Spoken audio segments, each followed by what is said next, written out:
চলো আমি তোমাদের একটা ধাঁধা দিচ্ছি। ধাঁধাটা হলো যে আমি সব সময় সামনে থাকি কিন্তু কেউ আমায় দেখতে পায় না, আমি কে? চলো আমি তোমাদেরকে 10 সেকেন্ড সময় দিলাম। দেখি তোমরা 10 সেকেন্ডের মধ্যে এর উত্তর আমাকে কমেন্ট করো।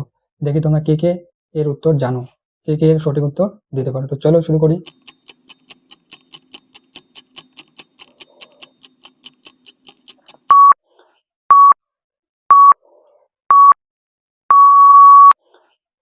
তো দেখো তোমরা যারা যারা এর উত্তর দিতে পেরেছো তাদের জন্য ওয়েল ডান। আর আর যারা যারা উত্তরটা বলতে পারোনি তোমাদেরকে আমি ভিডিওর শেষে এর উত্তরটা বলে দেবো। যদি এর উত্তরটা তুমি জানতে চাও তাহলে পুরো ভিডিওটা দেখো। তো চলো শুরু করি। হ্যালো স্টুডেন্টস, তো তোমরা দেখো আজকে আমরা ক্লাস 7-এর কষে দেখি 2.2 এর অঙ্কগুলোকে সমাধান করব। ঠিক আছে, তাহলে দেখো প্রথমে কষে দেখি 2.2 এর 1 নম্বর অঙ্কতে কি বলা আছে। 1 নম্বর অঙ্কতে বলা আছে যে নিচের অনুপাতগুলিকে লঘিষ্ঠ আকারে পরিণত করি ও প্রত্যেকটি অনুপাতের ব্যস্তানুপাত লিখি। তাহলে চলো এই অঙ্কগুলো করার আগে আমরা ছোট্ট করে জেনে নিই যে ব্যস্তানুপাত কি বা ব্যস্তানুপাত কাকে বলে। ঠিক আছে, তাহলে দেখো দেখো ব্যস্তানুপাত কাকে বলে। ব্যস্তানুপাত কোনো অনুপাতের পূর্বপদ ও উত্তরপদ পরস্পর স্থান বিনিময় করলে সেই অনুপাতটিকে আগের অনুপাতের ব্যস্তানুপাত বলে। মানে কি? মানে দেখো 2:4, এটা হচ্ছে একটা অনুপাত। আমরা কি জানি? এটাকে বলে পূর্বপদ, এটাকে বলে পূর্বপদ, আর এটাকে কি বলে? এটাকে বলে উত্তরপদ। ঠিক আছে, এবার যদি এগুলো স্থান বিনিময় করে, স্থান বিনিময় মানে কি? এটা যদি এখন এইদিকে আসে আর এটা যদি এখন এইদিকে যায় তাহলে আমরা কি পাবো দেখো। তাহলে আমরা পাচ্ছি 4:2। তাহলে আমরা এই যে অনুপাতটা পেলাম, এটাকে বলা হবে ব্যস্ত অনুপাত। এটাকে কি বলা হবে? ব্যস্ত অনুপাত। ঠিক আছে, মানে এই অনুপাতের এটাকে বলা হবে ব্যস্ত অনুপাত। আর এবার দেখো আর কি লেখা আছে এখানে। এখানে লেখা আছে যে অনুপাতের উভয় রাশিকে শূন্য ছাড়া একই সংখ্যা দিয়ে গুণ বা ভাগ করলে অনুপাতের মানের কোনো পরিবর্তন হয় না। মানে কি? মানে হচ্ছে দেখো এটা হচ্ছে একটা অনুপাত 2:4, এটাকে আমরা কিভাবে লিখতে পারি? এটাকে আমরা 2/4 এইভাবে লিখতে পারি। তো পারি। তাহলে এবার দেখো কি বলছি আমি, যদি আমরা একই সংখ্যা দিয়ে ভাগ করি, মানে এটাকে আমি 2 দিয়ে ভাগ করলাম, তাহলে এটাকেও আমি 2 দিয়ে ভাগ করলাম, তাহলে এটাকে আমি কি পাবো? তাহলে এদিকে 2 দিয়ে কাটাকে এখানে আমি পাবো 1:2, এখানে আমি পাবো 2। তাহলে এই যে আমি 1:2 পেলাম, এই 1:2 এর মান আর 2:4 এর মান সমান হবে। মানে 1:2 ও 2:4, এই যে দুইটা অনুপাত রয়েছে, এই দুইটা অনুপাতের মান কি হবে? মান হচ্ছে সমান হবে। অর্থাৎ কোনো অনুপাতকে আমরা একই সংখ্যা দিয়ে গুণ বা ভাগ করলে তার সেই অনুপাতের মান সমান থাকে। তাহলে এবার চলো এবার হচ্ছে আমরা অঙ্কটা করে ফেলি। তো অঙ্কটা করার আগে দেখো লঘিষ্ঠ আকারে বলছে। লঘিষ্ঠ আকার মানে কি? মনে করো এটা হচ্ছে একটা 6:12। লঘিষ্ঠ আকার মানে হচ্ছে এই যে অনুপাতটা আছে এই অনুপাতটাকে ছোট করতে হবে। আমরা কিভাবে ছোট করব? আমরা ভাগ করে ছোট করবো। তাহলে দেখো তো, এটাকে যদি আমরা 2 দিয়ে ভাগ করি, এটাকেও যদি আমরা 2 দিয়ে ভাগ করি, তাহলে আমরা কি পাই? 2 দিয়ে 6কে ভাগ করলে পাচ্ছি আমরা 3×2=6, 3 পাচ্ছি। এটাকে ভাগ করলে আমরা পাচ্ছি 6×2=12, তাহলে 3:6। তাহলে এবার দেখো, এবার যদি আমরা এটাকে আরো 3 দিয়ে ভাগ করি তাহলে কি পাচ্ছি? 3×3=1 পাচ্ছি, 3×2=6 পাচ্ছি, তাহলে 1:2। তাহলে এই যে আমরা অনুপাতটা পেলাম, এটা এটা হচ্ছে আমাদের লঘিষ্ঠ অনুপাত। লঘিষ্ঠ অনুপাত। ঠিক আছে, লঘিষ্ঠ মানে কি? লঘিষ্ঠ মানে হচ্ছে ছোট অনুপাত, ছোট অনুপাত। ঠিক আছে, মানে এই যে আমরা ছোট অনুপাতটা পেলাম, এটাকেই বলা হয় লঘিষ্ঠ অনুপাত বা ছোট অনুপাত। তাহলে চলো এবার হচ্ছে আমরা অঙ্কগুলোকে করে ফেলি। তাহলে দেখো প্রথমে হচ্ছে 1 নম্বর অঙ্কটি। 1 নম্বর অঙ্কটি কি বলছে? বলছে যে 12:15, এটা হচ্ছে আমাকে লঘিষ্ঠ অনুপাত বার করতে হবে। তাহলে দেখো তো, এখানে আমি প্রথমে দেখো 1 নম্বর অঙ্কটা। 1 নম্বর অঙ্কটাতে কি বলছে? 12:15। তাহলে দেখো তো এটাকে আমি কিভাবে লঘিষ্ঠ আকারে প্রকাশ করবো। দেখো এটাকে যদি আমি 3 দিয়ে ভাগ করি, এটাকেও যদি আমি 3 দিয়ে ভাগ করি, তাহলে আমি কি পাবো? দেখো এখানে হচ্ছে 12, 12কে যদি আমি 3 দিয়ে ভাগ করি তাহলে কত পাচ্ছি? 3×4=12, 4 পাচ্ছি। আর 15কে যদি আমি 3 দিয়ে ভাগ করি তাহলে কত পাচ্ছি? 3×5=15, 5 পাচ্ছি। তাহলে এখানে পাচ্ছি আমি 4 আর এখানে পাচ্ছি আমি 5। তো দেখো এটাকে আবার আমরা ভাগ করতে পারবো? পারবো না। তো এটাই হচ্ছে আমাদের উত্তর। দেখো আমি যে এখানে নিচে 3 লিখেছি না, এটা তোমরা হচ্ছে মনে মনে করবে। ঠিক আছে, এটা হচ্ছে তোমরা পরীক্ষায় লিখবে না, এটা হচ্ছে তোমরা মনে মনে করবে। 3 দিয়ে 12কে ভাগ করলাম 4 পেলাম, 3 দিয়ে 15কে ভাগ করলাম 5 পেলাম। তাহলে দেখো এটাকে কি আরো ছোট করা যাবে? যাবে না। তো এটা হচ্ছে আমাদের উত্তর। এরপর কি বলছে, এরপর বলছে যে এর ব্যস্তানুপাত লিখতে হবে। এটা হচ্ছে লঘিষ্ঠ আকারে হলো, লঘিষ্ঠ হয়ে গেল। এবার হচ্ছে ব্যস্ত অনুপাত। তাহলে বলো তো 4:5 এর ব্যস্ত অনুপাত কি হবে? তাহলে এবার দেখো যে 4:5 এর ব্যস্ত অনুপাত, ব্যস্ত অনুপাত সমান কত হবে? উল্টে যাবে, তাহলে হচ্ছে 5:4 হবে। তাহলে এটাই হচ্ছে আমাদের উত্তর। তাহলে এবার দেখো 2 নম্বর অঙ্কটি কি বলছে। তাহলে এবার দেখো বি নম্বর অঙ্কটি কি বলছে। বি নম্বর অঙ্কটি বলছে 36:54। তাহলে এটাকে হচ্ছে আমাদের লঘিষ্ঠ আকারে প্রকাশ করতে হবে। তাহলে এটাকে বলো তো আমরা কত দিয়ে ভাগ করব? কত দিয়ে ভাগ করলে এটা লঘিষ্ঠ আকারে হবে বলো? তো এটাকে যদি আমি 6 দিয়ে ভাগ করি, তাহলে এটাকেও আমাকে 6 দিয়ে ভাগ করতে হবে। দেখো তো আমি 6 দিয়ে ভাগ করলে কি পাই এখানে? দেখো 36, এটাকে যদি আমি 6 দিয়ে ভাগ করি তাহলে কত পাবো? 6 এর ঘরের নম্বরটা 6 6 36, আর হচ্ছে 54। এটাকে যদি আমি 6 দিয়ে ভাগ করি তাহলে কত হয়? 5 লং 45, 6 লং 54, তো 9 হচ্ছে। তাহলে এখানে আমি কত পাচ্ছি? 6 ইস্টু কত পাচ্ছি? 9। দেখো তো এটাকে আমরা আরো ছোট করতে পারি। কিভাবে আরো ছোট করব? এটাকে আমরা মনে মনে আরো 3 দিয়ে ভাগ করব। এটাকে 3 দিয়ে ভাগ করব, এটাকেও 3 দিয়ে ভাগ করব। তাহলে দেখো এবার আমরা কি পাচ্ছি? তাহলে আমরা পাচ্ছি 6 কে যদি আমরা 3 দিয়ে ভাগ করি তাহলে আমরা পাচ্ছি 3 দুগুণ 6।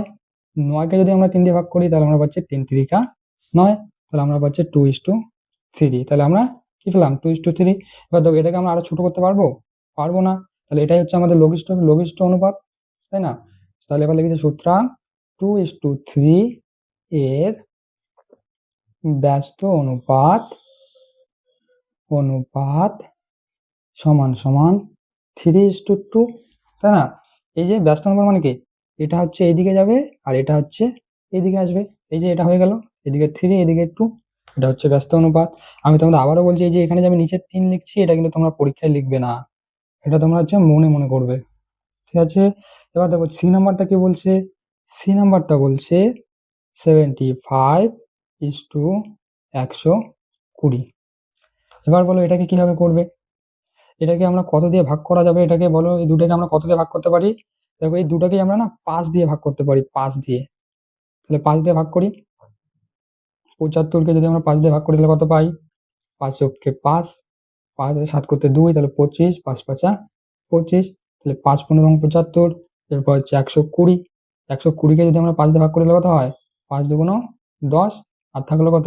2, তাহলে 2 আর 0 20, 4 5 20, তাহলে 24 থাকতেছে।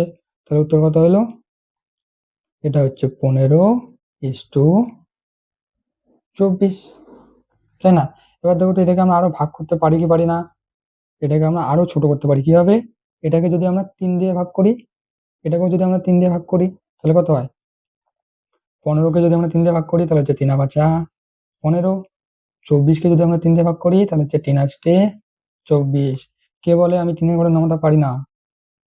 3 এর ঘরের নমতা 3 আর 24। এবার দেখো 5 আর 8, এবার এই 5 আর 8টাকে আরো ছোট করা যাবে? যাবে না। তাহলে এটাই হচ্ছে আমাদের লঘিষ্ঠ অনুপাত। এটাই হচ্ছে আমাদের লঘিষ্ঠ অনুপাত। লঘিষ্ঠ মানে হচ্ছে ছোট। এবারে ব্যস্ত অনুপাত আমরা লিখবো। তাহলে বলো তো 5:8 এর ব্যস্ত অনুপাত কি হবে? সুতরাং 5:8 এর ব্যস্ত অনুপাত সমান সমান কি হবে? এই যে এটা হচ্ছে এইদিকে যাবে আর এটা হচ্ছে এইদিকে আসবে। তাহলে লিখে ফেলো, প্রথমে হচ্ছে 8, তারপর হচ্ছে 5। তাহলে এটা হচ্ছে আমাদের অ্যান্সার। তো দেখো অঙ্কগুলো কত সোজা। এরপর দেখো, এরপর হচ্ছে ডি নাম্বার। ডি নাম্বারে কি বলছে? 169:2:1, এটা আমাদের করতে বলছে। এবার বলো এটাকে তোমরা কিভাবে করবে? এটা তো অনেক কঠিন হয়ে গেছে, তাই না? তো বলো এটাকে আমি কত দিয়ে ভাগ করতে পারি? কত দিয়ে ভাগ করলে এটা এটা আমরা পেয়ে যাব? দেখো এটাকে যদি আমরা 13 দিয়ে ভাগ করি, এটাকে আমরা 13 দিয়ে ভাগ করি, এটাকেও যদি আমরা 13 দিয়ে ভাগ করি তাহলে কি হবে? দেখো 169, এটাকে আমরা কত দিয়ে ভাগ করলাম? 13 দিয়ে। তাহলে প্রথমে একবার দিয়ে লেখো 13, তারপর 3 আছে 6 করতে 3, 9 নিয়ে আসো 39। এবার বলো কতবার যাবে? 39 কিভাবে হয়? দেখো 13 করে নমতা মনে নেই? 3 13 কত হয়? 3 3 9, 3 অক্ষে 3, তাহলে 3 13 39, তাহলে 3 বার দিয়ে 39, তাহলে কত উত্তর হলো 13, তাহলে সমান সমান এখানে হচ্ছে 13। তাহলে এবার 221, এটাকে 13 দিয়ে ভাগ করো, তাহলে কত হয়, একবার দিলে 13। তাহলে এবার 3 আছে, 12 করতে কত হবে, 7, 8, 9 হবে, একে একে মিলে গেল 0, তাহলে একবার দিয়ে 91। এবার বলো এখানে কতবার দিতে হবে, 7 13 91 হয়। যারা 13 করে নম্বরটা ভুলে গেছো তারা দেখে নাও, 7 13 91 হয়।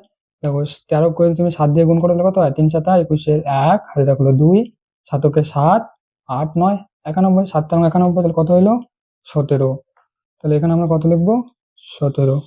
তারপর দেখো এটাকে এটাকে আর ছোট করা যাবে, যাবে না, তাহলে এটা হচ্ছে আমাদের লঘিষ্ঠ অনুপাত, এটা হচ্ছে আমাদের লঘিষ্ঠ অনুপাত, ঠিক আছে, এটা হচ্ছে আমাদের লঘিষ্ঠ অনুপাত। এবারে ব্যস্ত অনুপাত লিখি, সুতরাং 13:17 এর ব্যস্ত অনুপাত সমান সমান কত হবে, 17:13, তাই না, এটা হবে ব্যস্ত অনুপাত। এরপর দেখো, এবার দেখো ই নম্বর কি বলছে, ই নম্বরে বলছে 9xy is to 12xy। এবার বলবে ওরে বাবা এখানে তো xy আছে, এটা কিভাবে করব, দেখো কিছুই না, দেখো এটাকে কিভাবে করবে, এটা আমি মানে কি বলছি, এটা মানে কি লিখতে পারি আমরা, 9xy is to 12xy, এটাকে আমরা কিভাবে লিখতে পারি, ভগ্নাংশে লিখতে পারি, 9xy/12xy, পারি তো, এইভাবে লিখতে পারি। এবার দেখো তো, এখানেও x, এখানেও x, এখানেও y, এখানেও y, কি হচ্ছে, কেটে যাচ্ছে, তাহলে কি পড়ে থাকতেছে, তাহলে হচ্ছে এই যে এক্স ওয়াই, এখানেও এক্স ওয়াই যদি কেটে যায়, মনে মনে যদি কেটে দাও তুমি মনে মনে, তাহলে কি থাকবে, এখানে থাকবে 9, এখানে থাকবে 12। এবার দেখো এটাকে আমরা আরো ছোট করতে পারি, কিভাবে ছোট করব, এটাকে মনে মনে 3 দিয়ে ভাগ করে দাও, এটাকেও মনে মনে 3 দিয়ে ভাগ করে দাও, তাহলে বলো কত হয়, 3 দিয়ে 9 কে ভাগ করলে 3 3 9, 3 দিয়ে 12 কে ভাগ করলে 3 আর 4 12। দেখো এটাকে আরো ছোট করা যাবে, যাবে না, তাহলে এটা হচ্ছে আমাদের লঘিষ্ঠ অনুপাত, লঘিষ্ঠ অনুপাত, ঠিক আছে। এবার দেখো তাহলে এর ব্যস্ত অনুপাত এখন লিখে ফেলি, সুতরাং 3:4 এর ব্যস্ত অনুপাত অনুপাত সমান সমান কত হবে, 4:3 হবে, কারণ এটা উল্টে যাবে, তাই না, বারবার আমি বলতেছি, এটা হচ্ছে এই দিকে আসবে, এটা হচ্ছে এই দিকে যাবে, এটা হচ্ছে ব্যস্ত অনুপাত, তাই না, তাহলে ব্যস্ত অনুপাত কি হচ্ছে 4:3। এরপর দেখো, এরপর কি আছে, এফ নাম্বার, ABCDE F, এবার এফ নাম্বারে কি বলছে, 4:429:663। এবার তো এটা অনেক বড় সংখ্যা, তাহলে দেখো এটাকে কিভাবে করবে, এটাকে হচ্ছে প্রথমে তুমি দেখো এটাকে আমি কিভাবে করবো, প্রথমে এটাকে 3 দিয়ে ভাগ করে দাও, এটাকেও 3 দিয়ে ভাগ করো, এটাকেও 3 দিয়ে ভাগ করো, তাহলে এবার যদি 3 দিয়ে ভাগ করে দিলে কত হয়, 429, এটাকে যদি 3 দিয়ে ভাগ করে দিলে কত হবে, 3 কে 3, 1 2, 3 আর 4 12, 9 নিয়ে আসলাম, 3 3 9, তাহলে কত হলো 143, তাহলে এখানে 143 লিখে ফেলো। এরপর দেখো এরপর এটাকে যদি তুমি ভাগ করো 663, এটাকে যদি 3 দিয়ে ভাগ করে দাও কত হবে, 3 2 6, 6 নিয়ে আসলাম, 2 বার দিলে আবার 3 2 6, তো 3 নিয়ে আসলাম, একবার দিলে 3 কে 3, কত হলো 221, এর কত হলো, এটা হচ্ছে 221। এবার দেখো তোমরা আগের একটা অঙ্ক করলে না, সেখানেও 221 ছিল, ওখানে কত দিয়ে ভাগ করছিলে, 13 দিয়ে ভাগ করছিলে, তাহলে এবার এটাকেও মনে মনে এটাকে আবার 13 দিয়ে ভাগ করে দাও, 13 দিয়ে ভাগ করো এটাকে, তাহলে দেখো এবার 143কে যদি তুমি 13 দিয়ে ভাগ করো, তাহলে কত হবে, প্রথমে একবার দাও, একবার দিয়ে 13, 3 আছে 4 করতে 1 আর 1 3, এবার যদি এখানে একবার দাও তাহলে হচ্ছে 13, মিলে গেল, কত হলো 11, 11 হলো, তাহলে ইস টু, এবার 13 দিয়ে যদি তুমি 221কে ভাগ করো, তবে একটু আগেই আমরা ভাগ করেছিলাম 13 দিয়ে 221কে, কত পেয়েছিলাম আমরা, যদি একবার দিয়ে 13 লিখি, তারপরে 3 আছে 12 করতে হচ্ছে 9, হাতে রাখে 91, 7 13 91, তাহলে কত হলো 17। এবার দেখো এটাকে আরো ছোট করতে পারবো? পারবো না। তাহলে এটাই হচ্ছে আমাদের লঘিষ্ঠ সমীকরণ। তাহলে এটাই হচ্ছে আমাদের লঘিষ্ঠ লঘিষ্ঠ অনুপাত। লঘিষ্ঠ অনুপাত। এবার দেখো এর ব্যস্ত অনুপাত লিখে ফেলো। সুতরাং 11:17 এর ব্যস্ত অনুপাত সমান সমান কত? 17:11। ব্যস্ত অনুপাত মানে কি? এটা হচ্ছে এইদিকে যাবে, এটা হচ্ছে এইদিকে যাবে, তাহলে এটা ব্যস্ত অনুপাত এটা হয়ে গেল। এবার দেখো এবার কি বলছে জি নম্বরটা। এবারে জি নম্বরটাতে কি বলছে 3b:12c। এবার দেখো এটাকে আমি কিভাবে ছোট করব? দেখো এখানে এদিকে বি আছে, এদিকে সি আছে, এটা কাটাকাটি করা যাবে? যাবে না। তাহলে এবার আমরা এটাকে ভাগ করে দেবো, এটাকেও 3 দিয়ে ভাগ করব, এটাকেও 3 দিয়ে ভাগ করব। তাহলে দেখো তো আমরা কি পাই। এটাকে যদি আমরা 3 দিয়ে মনে মনে ভাগ করি তাহলে 3 3 কাটা গিয়ে কত হবে? 1 হয়ে যাবে। এই যে 3b আছে, এটাকে যদি আমি 3 দিয়ে ভাগ করি তাহলে কেটে যাবে, তাহলে কি থাকবে? শুধু বি থাকবে। তাহলে এখানে হচ্ছে বি ইস টু, এবার এখানে 12b আছে, 12c আছে, এবার 12c কে যদি আমি 3 দিয়ে ভাগ করি তাহলে 3 আর 4 12, তাহলে এখানে হচ্ছে 4c। দেখো এটাকে তুমি আরো ছোট করতে পারবে? পারবে না। তাহলে এটা হচ্ছে আমাদের লঘিষ্ঠ অনুপাত। ঠিক আছে, এবার দেখো এর ব্যস্ত অনুপাত লিখে ফেলো।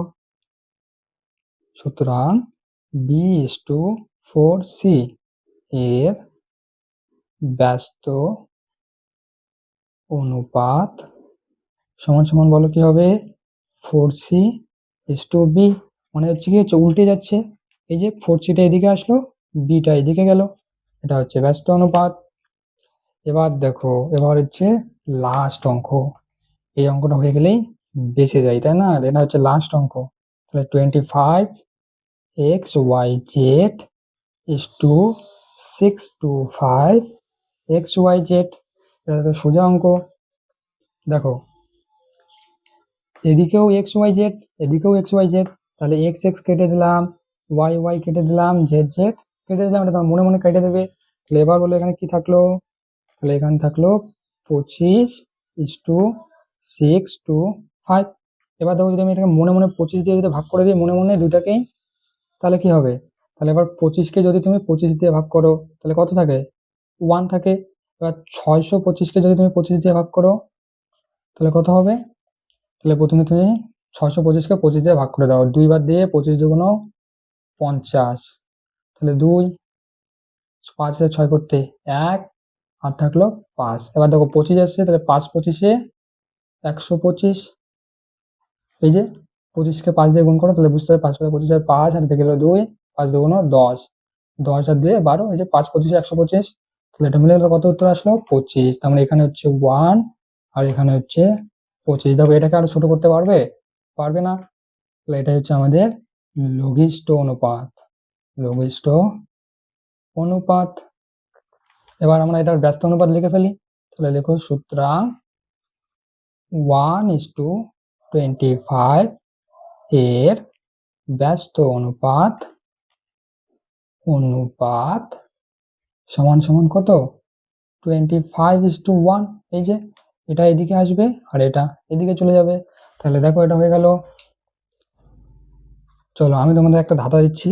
ধাঁধাটা হলো যে আমি সব সময় সামনে থাকি কিন্তু কেউ আমায় দেখতে পায় না, আমি কে?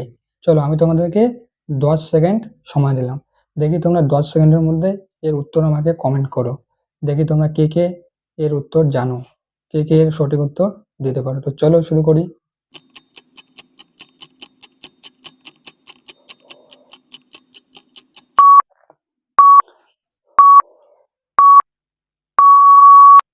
তো দেখো আমি সবসময় সামনে থাকি কিন্তু কেউ আমায় দেখতে পায় না, আমি কে? এই ধাঁধাটির উত্তর হলো ভবিষ্যৎ। দেখো ভবিষ্যৎ, আমাদের ভবিষ্যৎ কি? আমাদের ভবিষ্যৎ সবসময় আমাদের সামনে থাকে, কিন্তু আমরা কি কেউ আমাদের ভবিষ্যৎকে দেখতে পারি? পারি না। তাহলে এই ধাঁধাটার উত্তর হলো ভবিষ্যৎ। তোমরা কারা কারা এর সঠিক উত্তর দিয়েছিলে কমেন্টে তুমি তোমার নামটা লিখে আমাকে কমেন্ট করো যে আমি সঠিক উত্তর দিয়েছিলাম। তো চলো students, today up to this, bye bye, take care, tata. আবার দেখা হবে নেক্সট ভিডিওতে।